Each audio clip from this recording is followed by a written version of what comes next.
Hello, Heather Lambert here with another update. We've done week 10 infusion this week, and I'm actually feeling pretty good this week. It's a little bit surprising. Usually Friday and Saturday is my off days, and I feel a little just kind of off and lazy and unmotivated, but I felt really good this time.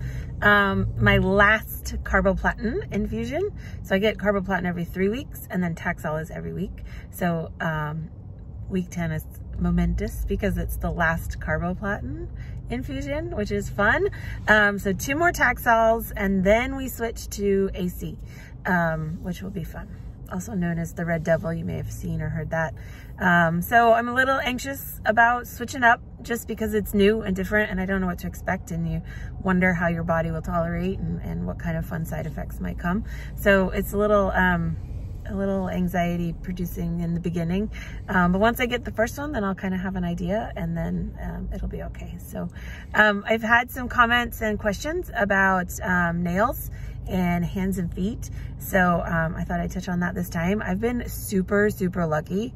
I have other friends that are going through similar chemos, and I've read all the things. I'm an information junkie. I read all the things. So neuropathy in the hands and feet are pretty common with Taxol, and a lot of people ice their hands and feet to prevent that neuropathy from happening. So I got real nervous about it. I ordered the booties and the hands, and even my first infusion, I went ahead and wore them for some of the time, and it was okay. It was like kind of annoying though, but I went in the next time and I just didn't, and I haven't since. My nurse, when I had my chemo education class, she talked about there are mixed reviews and thoughts on icing, and so they didn't really, I didn't get any recommendation. I've heard people who have said their oncologist really recommended it, and I haven't gotten any recommendations to do it. In fact, they looked at me kind of funny when I was doing it, and even the nurses said there's some conflicting like information about whether it works or not. So I haven't done it, and I have not had any neuropathy at all. I've had a little bit of bone and joint off and on, and especially in the beginning, but that's kind of gone away. This time I've had a little bit of fluid buildup I can feel in my joints. It's been a little bit more this week.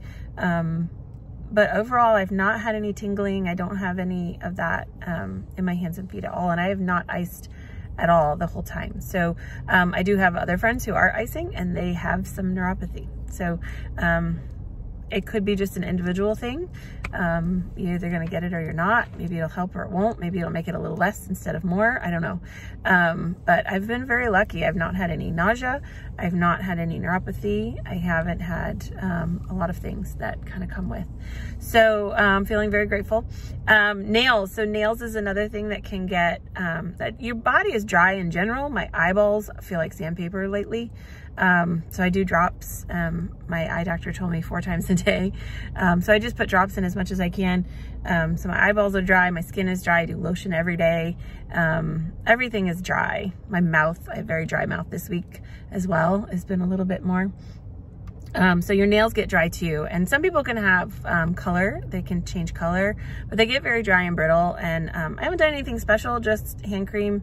I drink a lot of water. Hydrating is very important, and not just with water, but minerals and electrolytes. So we do, my husband a long while back got into fasting and has a guy that he follows, and they talk about snake juice, and snake juice is just a salted water. It's water with salts and Epsom salts and minerals and baking soda and stuff. So it's all your electrolytes and waters and thing like that.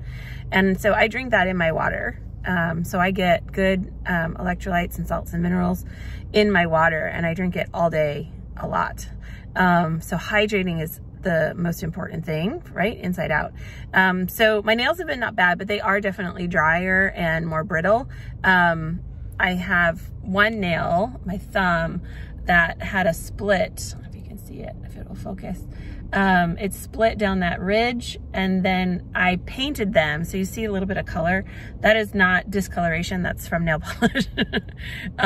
So when it split, I kept catching it. And so I tried to put nail polish, and I put those sticky nail polishes, right? Like Color Street or something on there to try to hold the split so I wouldn't peel it, and it didn't work. It didn't work at all. And my nail polish was like a really teal green, so it kind of stained my nails. That's why they're a little bit discolored.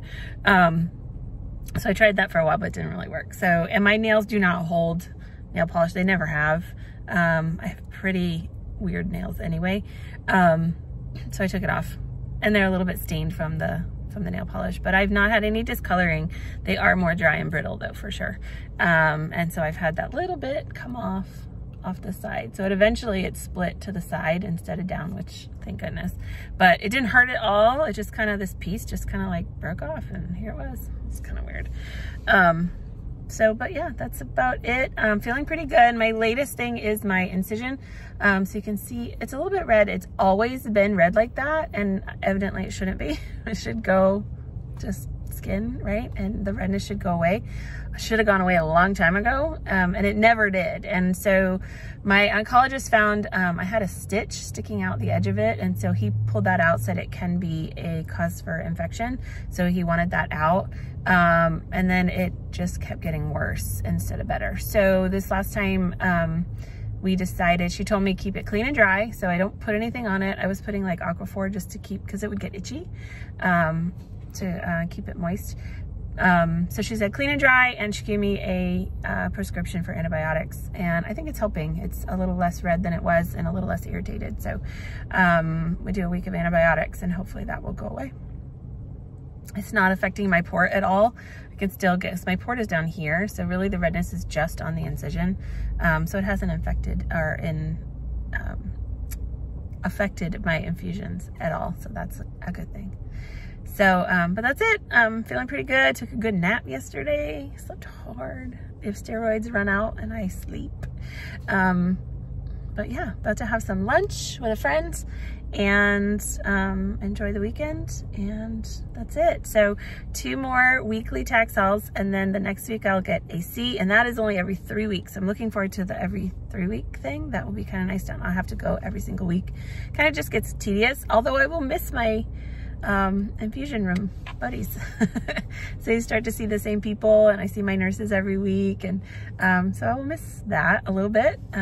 It's kind of fun to see everybody and connect and talk to adults and have conversation, but going and getting infused every week does start to get a bit tedious and a lot.